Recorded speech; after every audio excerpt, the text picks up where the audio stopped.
प्रिय विद्यार्थियों, आज इस वीडियो में हम चर्चा करेंगे प्राचीन भारतीय इतिहास की जानकारी के स्रोतों के संदर्भ में। जो पहले स्रोत हैं पुरातात्विक स्रोत, और पुरातात्विक जो स्रोत हैं अर्थात जो उत्खनन में, जो खुदाई में प्राप्त होते हैं, उन स्रोतों के संदर्भ में सबसे पहले जो सबसे महत्वपूर्ण स्थान रखते हैं वो है अभिलेख। अब विद्यार्थियों, आपकी जिज्ञासा होगी कि अभिलेख क्या होते हैं।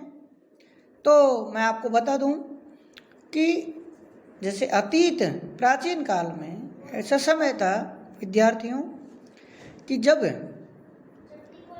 शासक सम्राट अपने विचार, आदेश, निर्देश, दृष्टिकोण या वो क्या चाहता है और उसकी जो वो शिक्षा देना भी चाहता है, तो आगे आने वाली पीढ़ियां उनका अनुसरण करें, चिरस्थायी हों,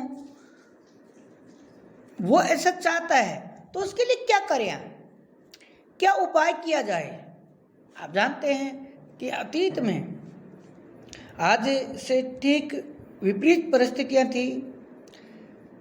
आज की तरह ना तो कोई अखबार था, ना कोई मीडिया था, ना कोई रेडियो, ना कोई टीवी, ना मोबाइल, ना समाचार पत्र।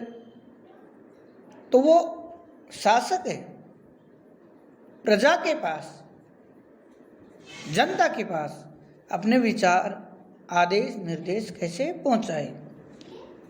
इसके लिए सबसे आसान और सरल जो उपाय उनको लगा, उनके विचार में जो चीज़ आई वो ये था कि उन शासकों ने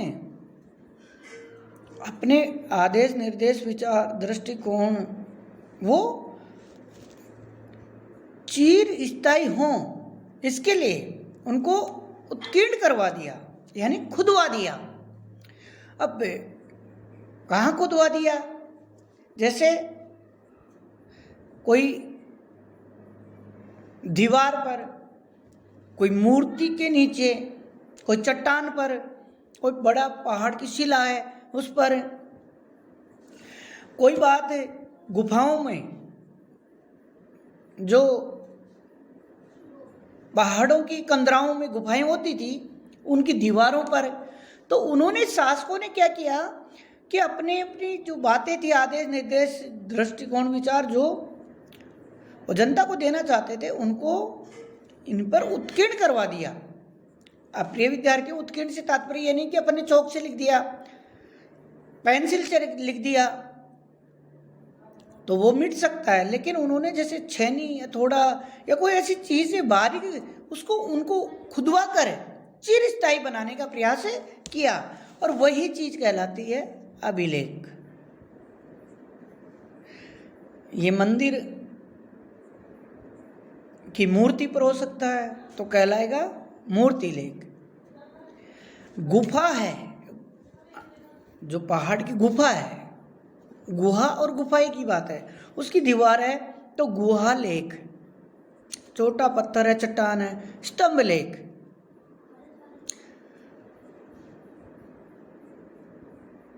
इसी के आधार पर जो अभिलेख लिखे गए, बातें लिखी गई, उनको हम ये अभिलेखों के संदर्भ में पढ़ते हैं। प्रिय विद्यार्थियों,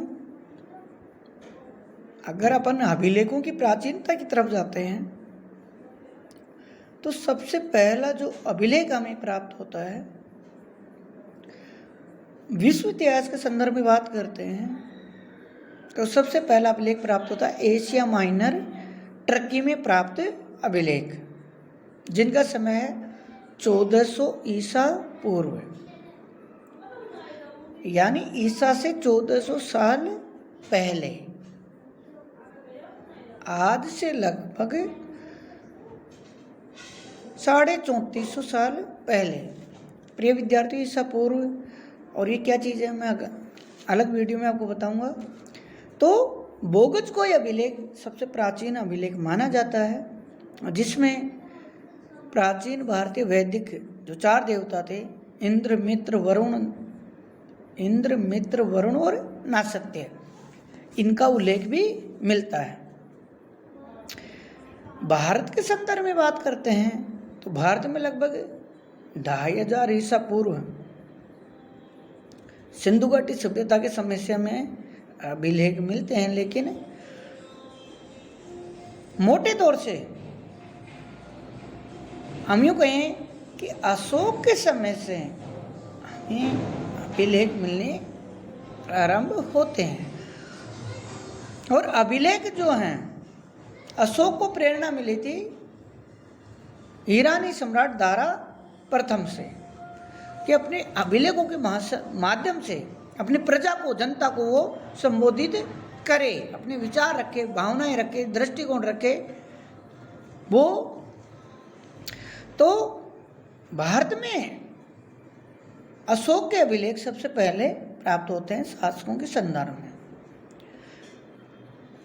प्रिय विद्यार्थियों, अभिलेखों की जो भाषा है भारतीय इतिहास के संदर्भ में, वह है प्राकृत, ब्राह्मी और कुछ बाद के अभिलेखों में संस्कृत। लिपि ब्राह्मी, खरोष्टी और अरेमाइक, इन लिपियों में अभिलेख प्राप्त होते हैं। और इनके अलावा अभिलेखों में शासकों की बात करते हैं तो अशोक के अभिलेखों को सबसे पहले पढ़ने का में जो सफलता मिली थी वो थे जेम्स प्रिंसेप, जिनको 1837 ईस्वी में अशोक के अभिलेखों को पढ़ने में सफलता प्राप्त हुई। उनकी अशोक के अभिलेखों की भाषा विशेषकर है पाली है और लिपि ब्राह्मी है। अशोक के बाद के अपन शासकों के संदर्भ में बात करते हैं तो कलिंग शासक खारवेल का आतिकुंपा अभिलेख है, जो प्रथम सदी ईस्वी का माना जाता है। रुद्र दामन का जूनागढ़ अभिलेख है, जो शासक था। इसके अलावा समुद्रगुप्त की जो विश्व विख्यात प्रयाग प्रशस्ति है, जिसके रचयिता हरिसेन थे, वो स्कंदगुप्त का जूनागढ़ अभिलेख, कुमारगुप्त प्रथम की मंदसौर अभिलेख, पुलकेशिन द्वितीय का ऐहोल अभिलेख, स्कंदगुप्त का भीतरी स्तंभ लेख,